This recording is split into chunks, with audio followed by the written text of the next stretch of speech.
Well, hello there again, friends. Today is 2/4/2022, and today is the Odin Project Vlog Day 54. And we are working on Etch-a-Sketch section area, or module section number 4, if you will. Before we get into that, I haven't done this yet in my history of my YouTube channel, so I want to just kind of mention something. I want to express my utmost gratitude for all the recent subs. I've gotten a surge of views and subscribers that is, and my view counts are up. And I'm really appreciative of you guys, and I'm thankful that you guys take the time to comment and like my videos and watch them, and it really helps my channel reach more people. And I do want to say, I check my analytics, and about 63% of my viewers are not subscribed. So I do try to work really hard on these and crank them out as I'm learning them and doing them, and as I'm learning exercises. So the 63% out there who have not subbed, if you find value in what I'm doing here, if you could, please give me a subscribe. That would be awesome, and a like and a share, and all the things that will help get this YouTube channel to more people who are looking for the Odin Project help. So with that out of the way, we'll go ahead and get started. So today we're going to add a button to the top of the screen which will clear the current grid and send the user a pop-up asking for the number of squares per side for the new grid. Once entered, the new grid should be generated in the same total space as before, e.g. 960 pixels wide, and so that you've got a new sketch pad. Tip: set the limit for the user input to a maximum of 100. A larger number of squares result in more computer resources being used, potentially causing delays, freezing, or crashing that we want to prevent and avoid. Sub 1. Research button tags in HTML and how you can make a JavaScript function run once clicked. Sub 2. Also check out prompts. And sub 3. You should be able to enter 64 and have a brand new 64 by 64 grid pop up without changing the total amount of pixels used. And boy, was this a bear. This sound, when I wrote my pseudocode out as usual before I put any code on the page or on the screen, and I had a pretty good idea what I wanted. So my thought was I was going to take you guys through my pseudocode logically, but I'll tell you what, I hit a major roadblock when I got to the 960 wide space, because it has everything to do with grid and how grid functions, and we've not learned grid yet. So I was trying to learn it at the same time, and basically, long story short, it was one of those things where you try something, you fail, you try something again, it fails, you try again, it fails, and then you've tried so many different iterations of different pieces of code that it eventually just worked. And I'm not even sure how or why. So we'll get into that. I just want to preface that. So I will do my best to explain things, but there's some knowledge gaps, and I'm excited down the road when we get into Node.js, when we can actually get in, because I think there's more CSS advanced features in there. I think grid's one of them. So we haven't learned about grid, so I give myself some grace, but boy did I get stuck. So without further ado, let's hit the editor. So on the index.html file here, we have the only thing that I remember from last time. It's been a long day, but the only thing I remember that I added was a secondary div before the second div. I said that kind of weird. I created a div above the container div called ID button div, and I tried, and this satisfies the add a button at the top of the screen right off the bat, because I was trying to make this happen, and you can make this, and I know how to do this. I was trying to make this happen in JavaScript DOM manipulation. The problem was I could never get it to go in front of container, because I think because container was already hard coded in here and button div was not, and so it was always putting it below it. I even tried appending it as a child to body, and it still was putting it in container. So at that point I gave up on it, and I just came over and hard coded it in. It didn't say you couldn't in the requirements for today, so I went ahead and did that, and that I felt good about that. So what I refactored the script.js. Pretty much everything's been refactored for the most part. So I'm just going to kind of take you logically through it. So I made some more intelligent comments. I tried cleaning it up a bit from yesterday, and then I've got more code introduced for today. So first off, I didn't like. I think this was called make boxes or make squares, I think it was, and I didn't like that before, or whatever it was. So I renamed the function to make grid because it just made more sense. Make rows, I think that's what it was called, and that didn't make any sense. So make grid makes more sense. So I changed the name of the function, and it comes up here. And sorry, my scroller sometimes doesn't work here. So first off, before it does that, we have the this is nothing new. We have the query selector pound container. So we're selecting that container div that's sitting right here. And then we're calling, and we make that call at the bottom. So we're coming up here to make grid. And now we're going to go in, and I'm going to skip this part because it won't make sense right now, and I'm going to come back to it. So actually, no, it won't. So yeah, actually I will. Sorry, my mind's all over the place. Yeah, I will come back to it. So we come down here to create in the grid here. So this stuff did not change except from yesterday, except I added in the div container div.style.width equals 960 pixels. So this is exactly what it sounds like. It sets the width of the div to 960 pixels wide, and that is because we are asked here to make it 960 pixels wide, and so every time you invoke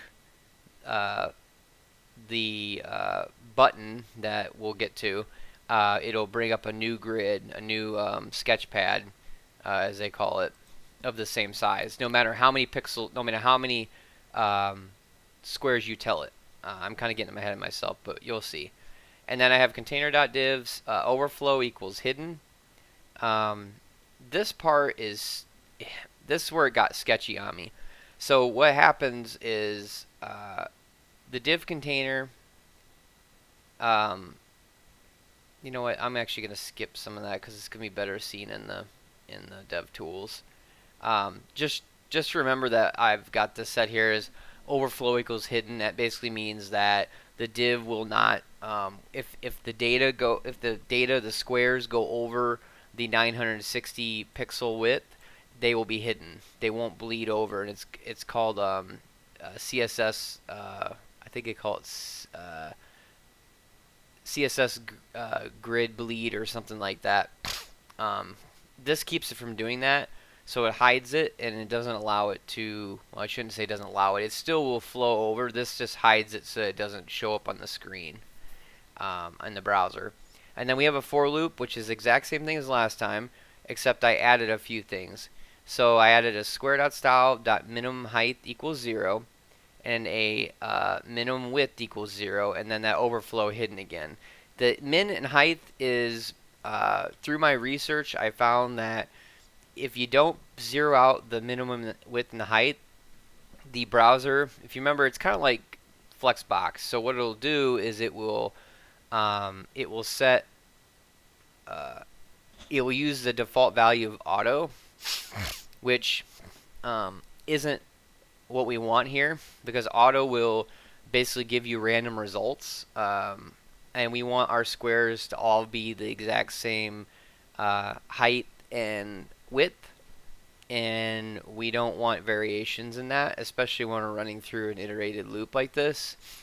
So you have basically, in order to get it to go away from auto, you have to declare it as 0. Basically, you have to initialize it, is what I would call it, and then overflow hidden again. So we're hiding the spillage. Yeah, it was called CSS grid spillover is the common thing that you could Google for, but this hides also the overflow in case in case these squares want to try to, I guess maybe it's not super necessary because there's not text in the middle of it. But actually maybe it is because the hover will be black, and so you don't want that bleeding over into other grids. So, and then here's what we had before. You have the append child, and with the appending it to container div with the class name of grid items, same thing. And then this is the same thing. Before we're doing that mouse over list listener for coloring black. And then the thing I added today was I did a call to create button, and you go down here, and then that calls this right here. So you have a button div variable that takes on document.querySelector hashtag button div, and so that will call this right here. So now we're on to button div at the top. That would be at the very top of the page, and we have a reset button that takes the property of document.createElement button. So we're going to create the button, call it reset button, and then we're going to apply some styles to it. So we have reset button.text content. So we're going to call it reset grid in the middle. So it's going to say that on the button, and then the margin is going to be set at 20 pixels, which is attributed by the style.margin syntax. And so that will give it a margin of 20 pixels all the way around it, so that we can get it away from the edge of the screen. And you'll see this. I'll show you in the browser at the end how this works. I commented that out, but I forgot to delete it. I was kind of playing around, so I think I still left it in there. But anyway, we'll skip that not being used. And then button div, and then we're going to append the child, the reset button, into the button div. And you come down here, and this section of code is still inside the create button function. This section will, as it says in the comment, will add event listener to the button and prompt the user to reset their grid or throw an error if they put a grid selection of greater than 100. So let's go through that. So we have an add event listener on a click, just like we've done before in rock paper scissors, and it's going to be called or a click on reset button, and then inside of that, if that's clicked, if the button's clicked, we're going to have a query selector all of grid items. So what this does for each, E for element, and then function element dot remove. So what this line does right here is, I googled and found this one off Stack Overflow, but essentially what it does is it it selects all of the .grid items. Now, remember I had trouble last time because I was trying to do this exact same thing where I was trying to select the node list, but I couldn't get it because I was outside of the function, and I was in a different function that was not a child, so it didn't remember anything. It's like it never happened. Well, if you notice, this is a nested function, so well, I guess not nested function, but a nested listener inside the function that it was created in, the grid items. So I'm able to iterate through, and it's remembering them. So documents, it's going to select all the grid items, and for each, it's just like that button loop for each, and then every time it iterates through and finds a grid item, it's going to remove it. Basically, it removes the child node, so it's going to remove the grid item from the DOM. And then we have a variable called user grid input that takes on the answer from the prompt of the user's input, and it says please enter the number of grid squares per side, max 100, and that's key, and we'll come back to that. So we're going to prompt the user to enter in a number. And so we have an if statement after that. If user grid put is greater than 100, so we're going to do a check. We're going to give them an alert saying error. You specified a grid size larger than the max of 100, and then return. And the return breaks out of the if and breaks out of the event listener, and it actually takes you to just a kind of a quiet state where there's no the button's there to press again. You'll see it because we'll go through it, but there's no sketch pad. It's just a blank screen. And then so if this if statement is skipped, excuse me, meaning that user grid input is not greater than 100, we're going to assign rows to user grid input and columns to user grid input. And that's just simply because I'm not asking them to put in two numbers as we went over yesterday.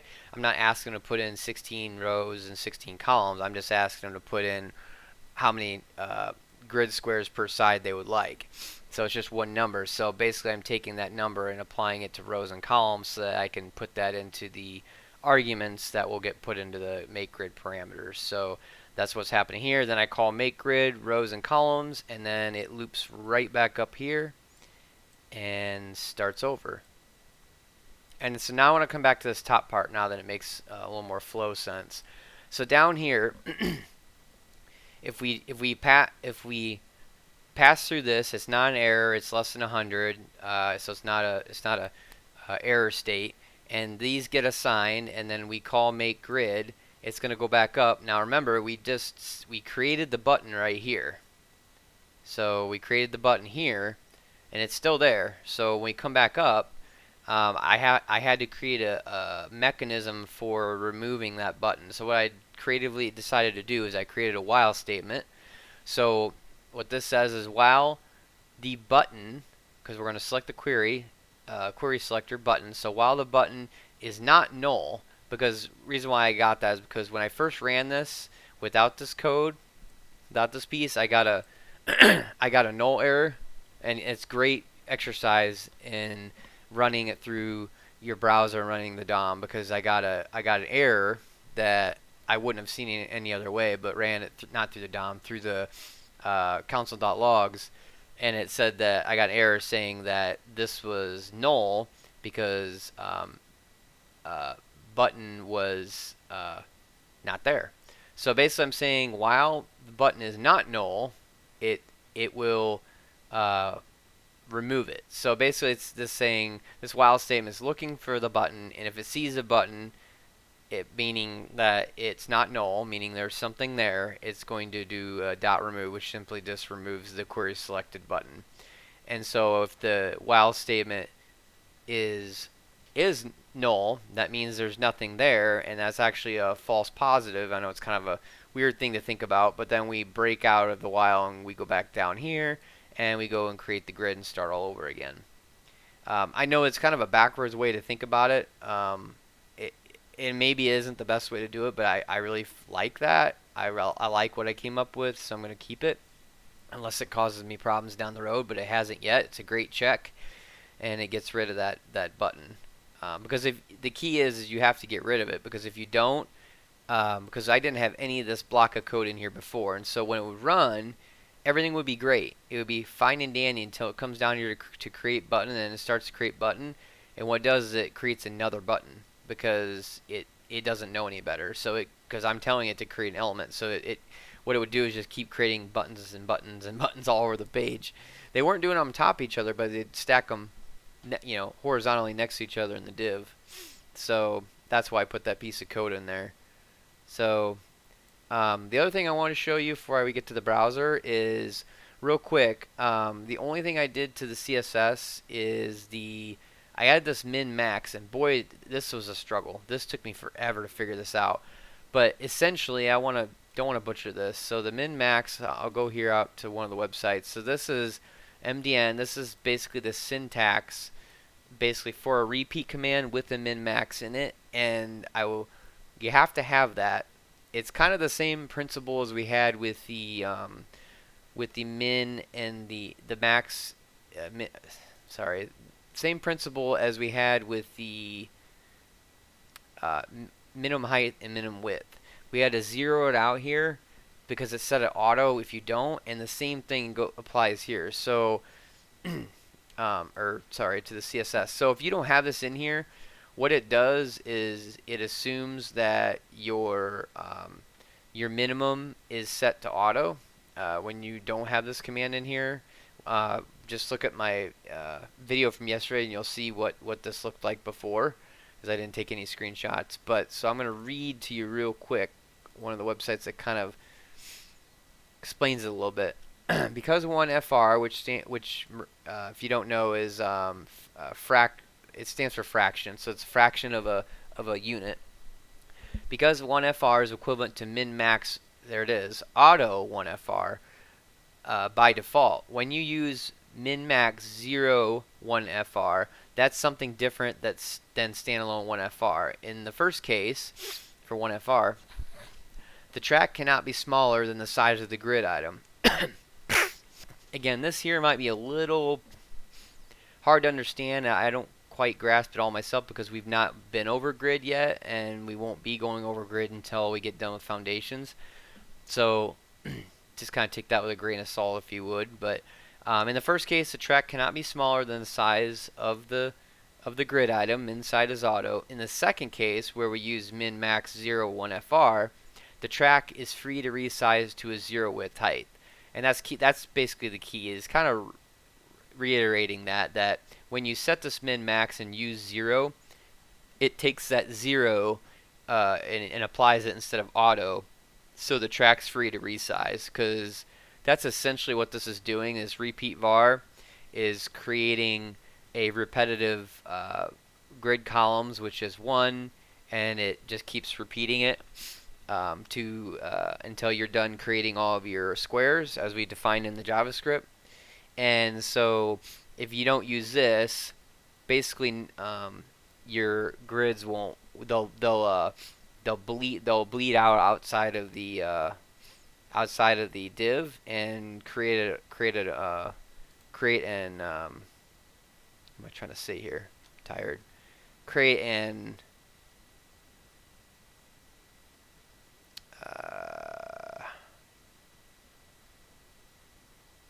what am I trying to say here? The overflow, man. To create the overflow situation that you don't want to be in.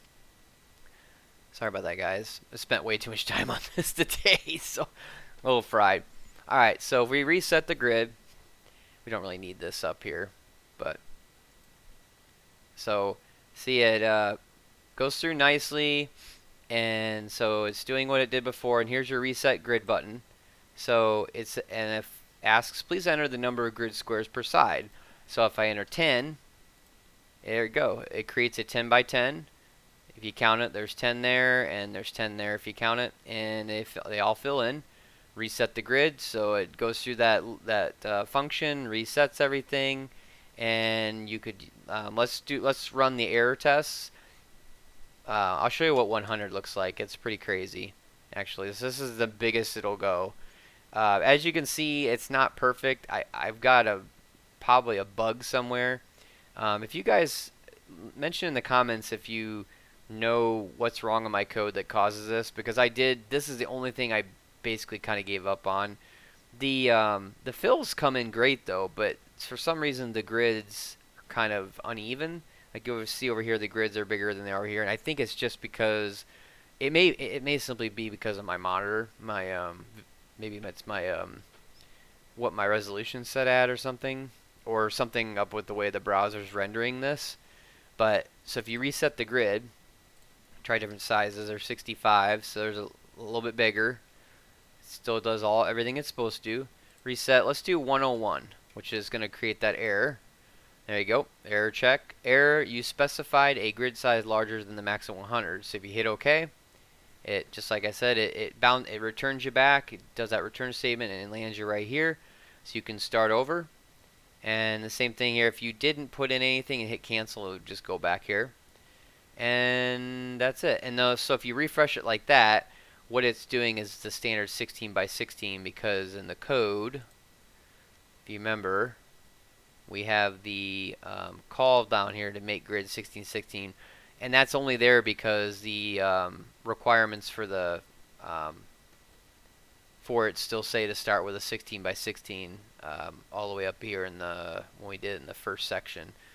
Create a web page with a 16 by 16 grid, and it hasn't said anything about changing that yet. Basically in this it said add the button functionality to clear the current grid, so I just kept it in there. But you could probably add additional code to change that behavior, but it hasn't really said to yet. So and there's an optional 5. I will probably go ahead and do that tomorrow. because I want to finish this project, and I think I can do that. So I'll spend some time doing that tomorrow. So this one a little bit longer tonight. I kind of figured it would. It was a lot to explain. So anyway, hope you guys had fun tonight and come along with the journey with me and learned a little bit along the way. Please let me know in the comments what you think of this and how you're doing with this project. And please like, share, and subscribe for more content. And with that said, till next time, see ya.